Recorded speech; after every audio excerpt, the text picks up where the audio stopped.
Hey everybody, welcome back to Legends of Game Genie. Today we're going to be talking about Ghostbusters for the Sega Genesis.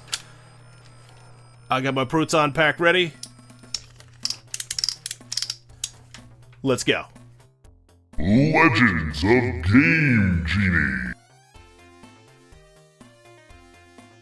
So let's get down to business and talk about Game Genie codes themselves. Let's start with line 1, Invincibility. AF0A-AADY. Line 2, Infinite Money. GAXAD2LA. Line 3, Infinite Bombs. AV0T-AA4C. Line 4, Jump in Midair. AK0T-AA8L. And line 5, Infinite Energy Weapon 3-Way Shot. A2NA-AA20. I think the intro to this game is really cool, where it shows all the main characters and before it pops up the logo.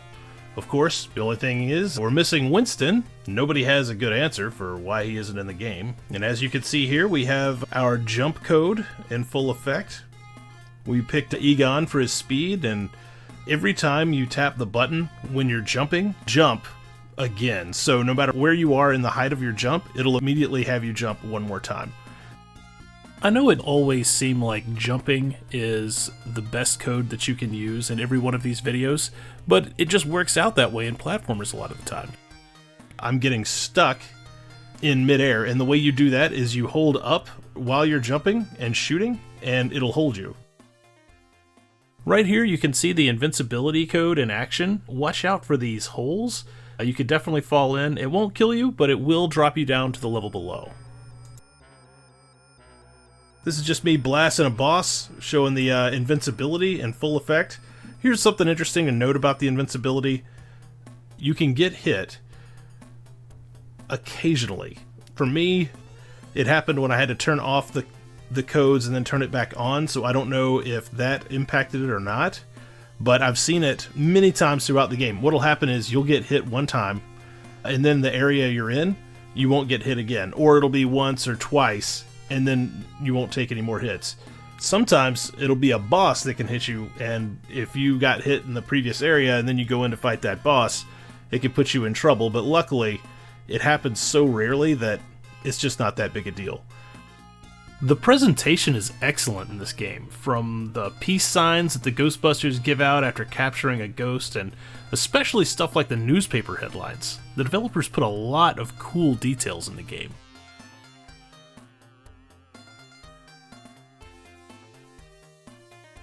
Right here you're going to see us where we get stuck in the ceiling.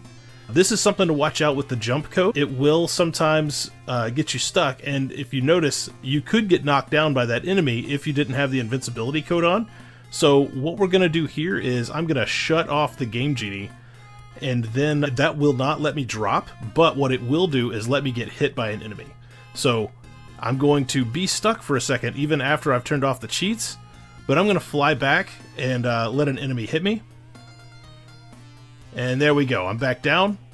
So now I'm going to turn cheats back on. And if you're using an actual Game Genie, then what you could do is just use the switch on the Game Genie cartridge itself. Be careful not to knock the cartridge too much, because you don't want to reset your game or have it freak out on you. That can easily happen. So be gentle with the Game Genie while you have it turned on. Let's talk about the shop. When you're in the shop, you can spend the money that you've accumulated. So the Game Genie code that we used for infinite money, the way it works is you earn a certain amount of money, and when you buy things, that money doesn't go down. So in this case, we might buy a tool for $7,000. We have $11,650. It won't go down by that $7,000. So you'll still have to accumulate money to be able to buy items, but you'll be able to get everything a whole lot faster. Got a little crazy with the jump, and I managed to jump out of bounds from the entire stage. So what I have to do here is turn off cheats and let myself get killed. As you can see right here, I'm speeding up the footage because it takes it a second for it to really kill off all your guys. And in the name of fun, we're just going to go ahead and get through this and then continue on. So I want to take a little break here and talk about a really good Ghostbusters video game, which if you haven't played it, the one that came out about years ago, Ghostbusters the video game, really is Ghostbusters 3. Fantastic game. I think you should definitely give it a shot if you haven't. Honestly, I like it even more than this game that we're playing today, the Genesis version of Ghostbusters, which really, the only thing that I really like about the Genesis Ghostbusters game is the graphics. I think it has a very interesting visual style, but I don't think it is particularly great in the gameplay department. It's kind of simple. It certainly doesn't have the physics system of a Sonic or a Mario game, and not that every game has to have that, but it just doesn't have the depth to take this game to the next level. And what it does give you is the different weapon options, which are a lot of fun, which you're going to see me start to use these things a little more often now that I actually have some. This scene right here where all of the knives and forks and spoons and dishes are all flying at you reminds me of that scene in the real Ghostbusters where Winston just walks into a room and just things are all flying around and he just puts down his proton pack and it's like he just gives up on life.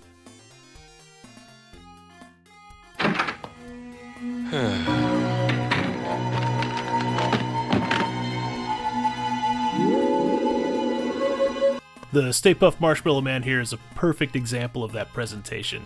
Just very cool. Speaking of the Stay Puft Marshmallow Man, watch out, because if you use the jump from the jump code a little too much here, you can end up flying to the top of the screen and breaking the game. I did that on one of my runs earlier. It was not cool, man. So just watch out for that. In fact, I would just stay on the ground during this fight. Hey, you're invincible, right? Just use the tri-shot, blast him into oblivion, be done with the whole thing. You might have noticed earlier, I did actually take a hit from Mr. Stay Puft, but I bounced back, and that was the only time he was able to hit me. That's a perfect example of what I was trying to explain earlier, where every now and then you can take a hit. Depending on where you're positioned when capturing the ghost to save your buddies, you can make it look like the Ghostbusters are shaking hands, or something else. The bombs, I almost forgot about the infinite bombs. So, odd Ghostbuster weapon, I know, but we did put in the code for infinite bombs, and I've never been able to find a really good use for them. I use them on this boss here, but I don't think it's the most effective way to bring this boss down. I think the big single shot is always the best to use on him. Infinite bombs. If you want them, you got them. You're going to absolutely wreck old Jana with these codes. Use the big single shot on her just like I'm doing here. You might be wondering why we didn't use infinite single shot instead of infinite tri-shot. As far as codes go, well, the tri-shot is more useful everywhere, and the single shot is only really effective against bosses. Since you're using tri-shot everywhere, it should always leave you with tons of energy to use against the bosses with the single shot. As always, thanks for watching. We'll see you next time. Don't forget to like and subscribe, or ring the bell, or whatever YouTube likes these days. You know, just help me out. I could really use it. Appreciate you watching as always, and I don't know, keep on busting. Legends of Game Genie.